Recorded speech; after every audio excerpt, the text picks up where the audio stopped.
Hi, welcome back to Resident Evil. It's been a week and a half, but that's because my laptop that I used to edit videos, died, very died. And I had to wait until I got paid so that I could buy the editing software for my other computer, the one that I primarily use for everything else. It's alright, my laptop was a piece of shit. I only used it for editing videos anyway because I didn't want to shell out the money to buy the software for a different computer. But it is a new version of that software, so I had to get used to that. It's a better version, I guess. It's hard to get used to, but this is the first video I'm doing in that software. Or, well, the first commentary I'm doing using that software anyway. So we'll see how this goes. It's actually a whole lot nicer than my old software, because, like, these Resident Evil parts took about an hour each to render. This one's probably going to take about 10 minutes using this new. I don't know if it's the software or the computer, because my old computer was pretty bad. But it could have been the software too. I don't know. It doesn't matter. We're solving a box puzzle. I just have to make a bridge out of these boxes to get across the water. Oh, and that water looks terrible. Like, it looks like an empty void. But I assure you it's water. We're about to encounter the most terrifying enemies in Resident Evil. Like, quite possibly ever. No. Del Lago from Resident Evil 4 is probably more terrifying than these guys, but these guys are pretty horrifying. I mean, they're not hard. They're pretty easy to avoid, but they're terrifying. Just the concept alone is terrifying. This is a flooded room. You probably know what that means if you don't know what's in here.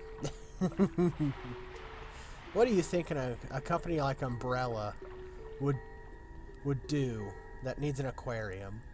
What kind of creature do you think they would need to upgrade using their T-virus that requires an aquarium? Well, now we know where Plant 42 is getting its water from. Anyway, it burrowed through the floor into this flooded area. Well, Jill has to wait, because Jill has to see a cinematic before the creatures of the deep come for her. Chris, they're after him the minute he enters the room. I don't know why it is that way, but oh man. It's just so terrifying. But of course, Umbrella upgraded sharks. And here I am button mashing because the inventory screen's interrupting me.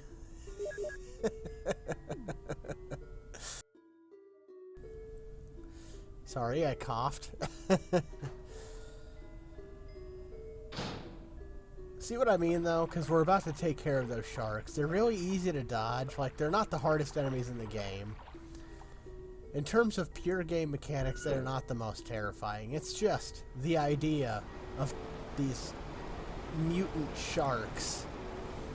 It's just horrifying. I don't know why. It just is. If you've never played Resident Evil 4, Del Lago is like this giant salamander, I think. Like, by giant, I mean like gargantuan. Like, he can eat you and swallow you whole. And you have to fight him in a lake. It's more action-packed than horrifying, but he himself is just horrifying to behold. Like, but enough about, future games that I'll probably end up playing. This room is has several items in it. 2 pistol ammo, or magazines, and I'm trying to find an item here, but it's not on that side of the box, it's right on this side of the shelf. It's gonna be annoying to pick it up anyway.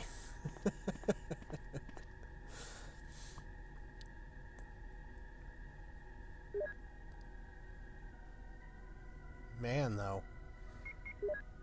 With my laptop dead, it means I'm not commentating on my bed, which was really squeaky. You could hear it in the background all the time as I shifted around. I wonder what it's gonna be like sitting at my table. Maybe there'll be less background noise that sounds like I'm farting.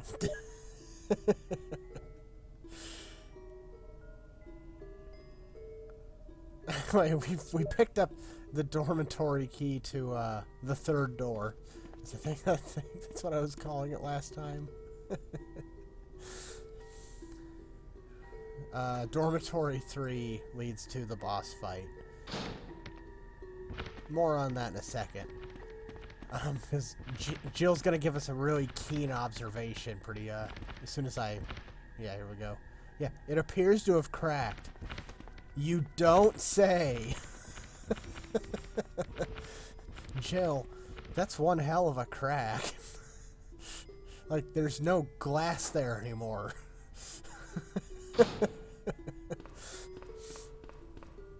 But that's all the shark encounters we have in this game. Like, it was such a neat idea to flood the basement laboratory of the guardhouse and then have sharks in the water. Meanwhile, the game slows down your running speed. Too bad they didn't actually do anything neat with it. Now, it wouldn't be until they remade this game that they do something really neat with the shark idea. And that's a horrifying section of that game. Like, that's an actually scary part of the remake. Actually, the Resident Evil remake is a really good horror game. Because with the upgraded graphics and just the care they put into painstakingly make it as atmospheric as possible, that game is one of the best horror games ever made. Which is a shame, because when I was in high school playing that game, I didn't like it. Like, I thought it was a lame remake at the time because I was an idiot teenager. Nowadays, I really, really appreciate it as one of the best horror games ever made. So I do recommend Remake. I don't know if I'll play it or not, because I haven't ever played it beyond the first time when I didn't like it. I've watched other playthroughs of it. I do like watching it. It's a fun game to watch. A really, really good horror game. I can't talk about the game on screen right now. I'm doing nothing but running around. Well, actually, I just got done with my inventory, meaning I'm heading towards Dormitory 3 to take care of some things. I'm not going to fight the boss yet. I'm actually going to do the chemical room thing where I make the chemical needed to weaken it. Because the boss, Plant 42... I don't know if I explained this or not, but you can do this one of two ways. You can either go in right now, fight him, and when you kill him, he'll just come back to life and almost kill you, but Barry will save you. I think there's one circumstance where Barry won't save you and you'll just die instead. Or you can go to the chemical room and make a chemical known as V-Jolt, which will weaken it. You have to go back down to that root that I found and administer the V-Jolt, and it'll weaken him so that when you fight him and kill him, you just kill him instead. You know. This is explaining that V-Jolt thing, that's all. As before, pause it if you want to read it, but... It actually goes... Yeah, it says number 13 is blue with a stimulating smell.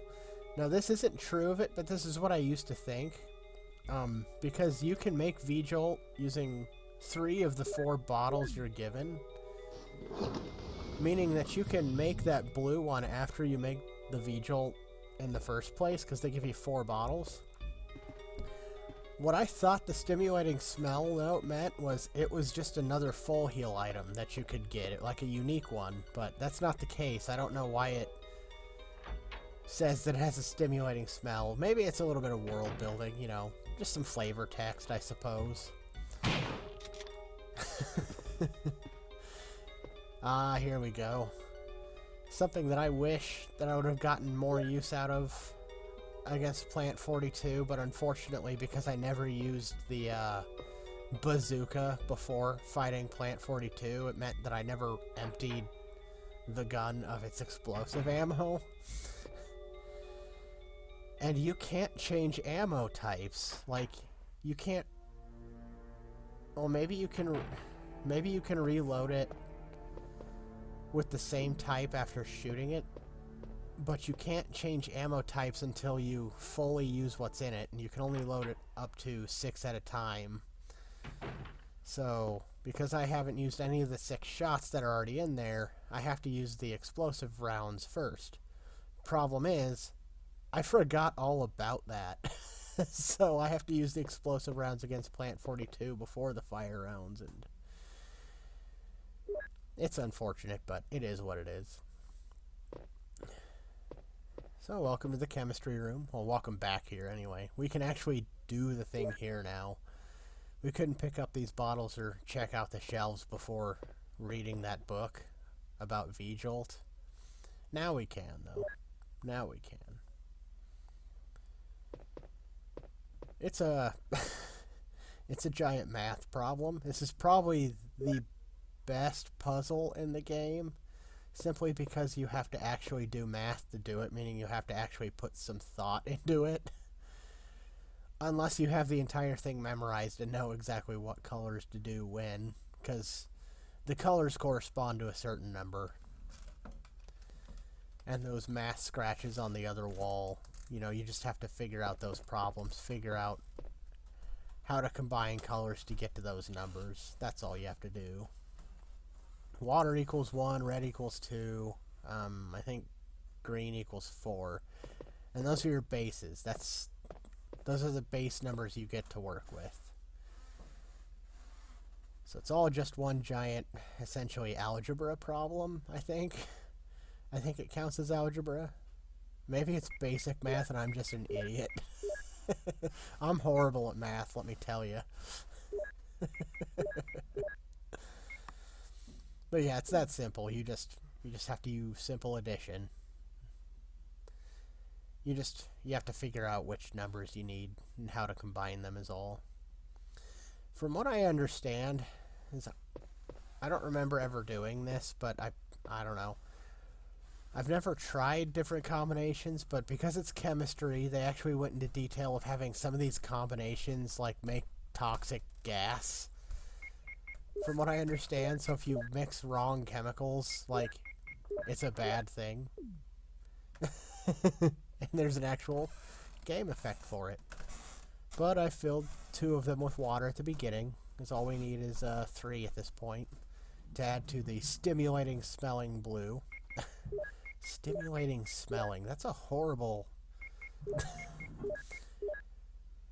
And now we have V-Jolt. It's brown in color. And you get to keep the rest of the empty bottles for the remainder of the game, just taking up inventory space. Hooray! As I said, you could do it with 3. You didn't need to pick up all 4. I just did so that I could have 2 waters in my inventory and reduce the amount of walking back and forth. But you can make it with 3. You need 3 bottles. 4 is just there for people who are bad at math like me. But unfortunately, using the V-Jolt method does require a lot more walking around. Like, I'm pretty sure to speed the run the game, you have to specifically lose to Plant 42. Because without using the V-Jolt, you lose the fight. That's all it really amounts to. Meaning you have... Because, no, there has to be... Like, there has to be a pathway you take where Barry doesn't save you if you lose. There has to be.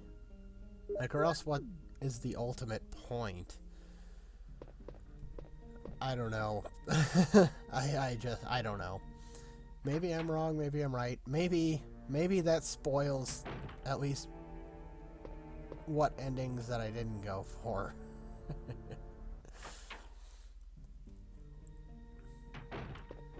Yeah, I thought about it and figured I could use another healing item.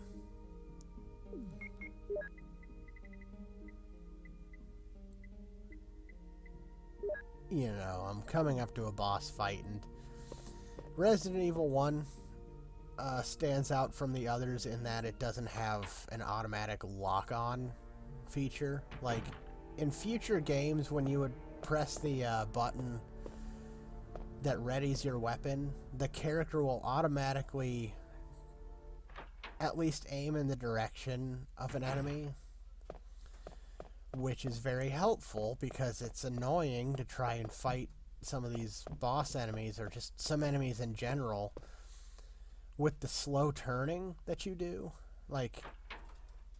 And so the best strategy I find to fighting the boss fights in this is to have multiple healing items on and just make it a giant war of attrition. Whereas in other games, because of that automatic lock-on feature, you can actually do some dodging and running around because, well, you'll automatically aim at the boss. Now, it doesn't keep locked on. It only points you in the direction, I should note. So if the enemy is moving around and it moves away from where you're aiming, the automatic lock-on isn't going to help you anymore. You have to unready the weapon, then ready the weapon again, and then it'll help some more. But that feature doesn't even exist in Resident Evil 1. It's kind of a pain. But it is what it is, you know. They didn't realize the feature was going to be as necessary as it was. But, like, if you're not good at this game, and you keep using healing items, you're probably not going to win until you get good enough to not use so much healing items. I don't know, maybe I'm wrong. Because I do have a lot of healing items right now.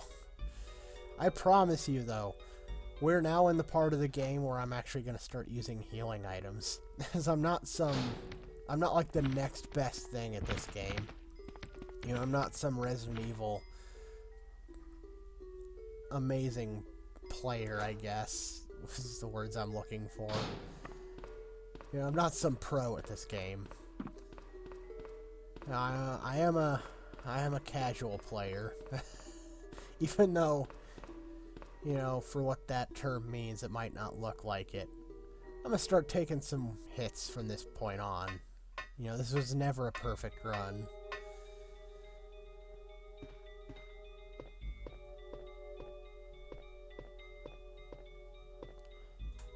Well, I did take damage from that poison trap, but that was intentional on my part. And I did think that I was going to get hit by the giant snake, but, you know, I managed to slip past him. But we've weakened Plant 42 substantially, so we can actually kill him.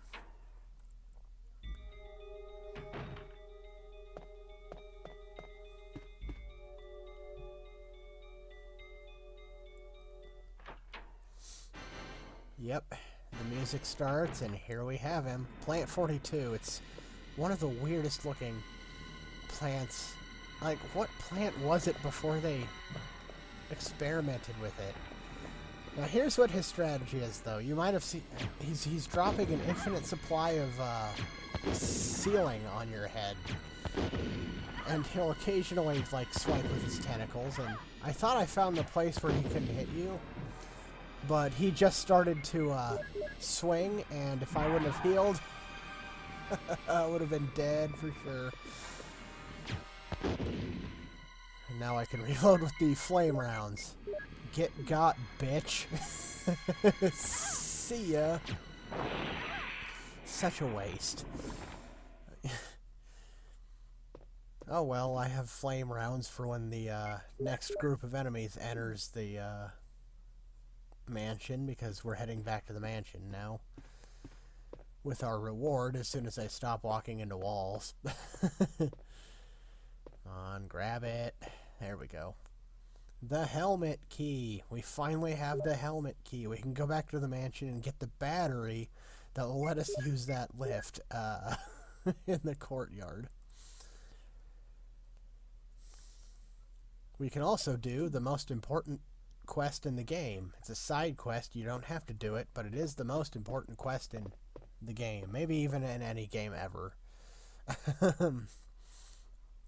More on that next episode. Yeah, we have 5 flame rounds to use on the next batch of enemies that enters the mansion, and let me tell you, if you don't know what they are a pain in the ass. That's what they are.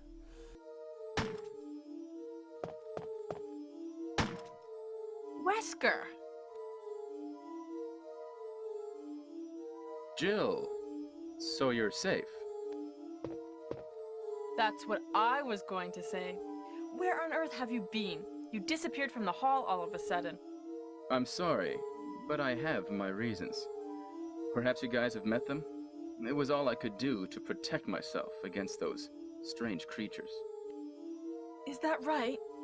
Anyway, it's good to see you're safe. Jill, our first priority is to get out of here. Yes, you're right. Now, there are a lot of rooms in that mansion that we can't get into because they're locked up. I have been looking around for clues. Okay, I'll go to the other house and see if I can find any clues. Will you do that? I'm counting on you.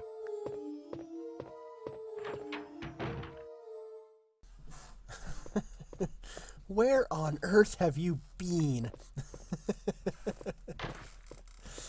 Oh, we just found Wesker again. Shooting bees out of the sky. Good aim, dude. He wants us to go back to the mansion and search the remaining rooms with the key we just got. I don't know how he knew we had it, but whatever. That'll be next time. That'll be next time. We are approaching the end now, so have a lovely day. I'll see you later. Well, I won't see you later, but, you know, if you end up watching another video, you do. So, goodbye.